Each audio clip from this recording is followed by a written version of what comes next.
इन्फोसिस के संस्थापक नारायण मूर्ति ने कुछ समय पहले कहा था कि कर्मचारियों को सप्ताह में 70 घंटे काम करना चाहिए, अर्थात प्रतिदिन 10 घंटे और कोई साप्ताहिक अवकाश नहीं। तब इस वक्तव्य पर काफी विवाद हुआ था। उनसे प्रेरणा लेकर एल&टी के चेयरमैन एस.एन. सुब्रमण्यन कुछ और आगे बढ़ गए और सलाह दी डाली कि कर्मचारियों को घर में बैठकर बीवी को घूरने के बजाय सप्ताह में 90 घंटे कार्यालय में बिताना चाहिए। नारायण मूर्ति हो या एस.एन. सुब्रमण्यन, वो क्या सोचते हैं और उनकी सोच का असर हम सामान्य लोगों पर कैसे पड़ता है, इसे एक उदाहरण से समझते हैं। जीएसटी जमा करने का पोर्टल 10 दिन से काम नहीं कर रहा।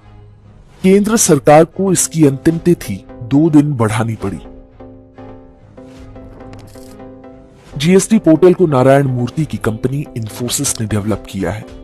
इस पोर्टल की सहायता से भारत के व्यापारी और उद्योगपति प्रति माह केंद्र सरकार को लगभग 2 लाख करोड़ रुपए टैक्स जमा कराते हैं। ये वो पैसा होता है जिससे जन कल्याण और विकास की योजनाएं चलती हैं और सरकार के अन्य खर्चे पूरे किए जाते हैं।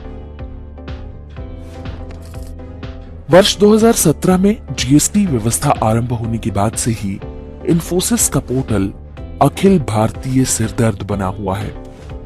पहले लगा था कि शुरुआती समस्याएं हैं, धीरे धीरे सब ठीक हो जाएगा, लेकिन बीमारी आज भी जस की तस है।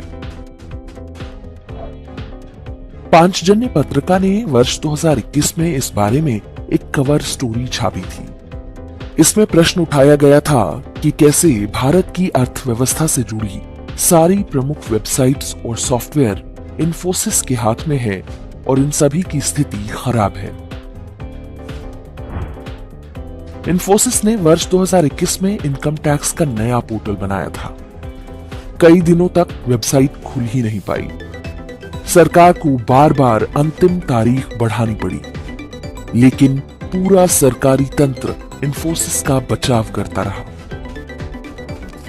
आयकर और जीएसटी यानी प्रत्यक्ष और अप्रत्यक्ष दोनों प्रकार के टैक्स का पूरा तंत्र इन्फोसिस के हाथ में, और कंपनी ने दोनों के साथ जो किया वो आपको पता ही होगा।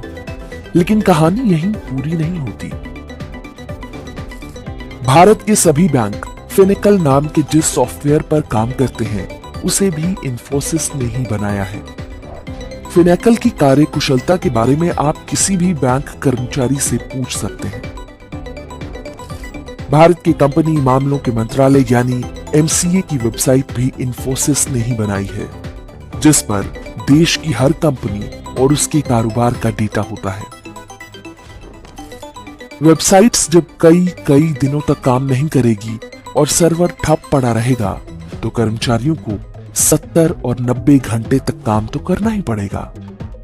नारायण मूर्ति जैसे लोग संभवतः यही चाहते हैं।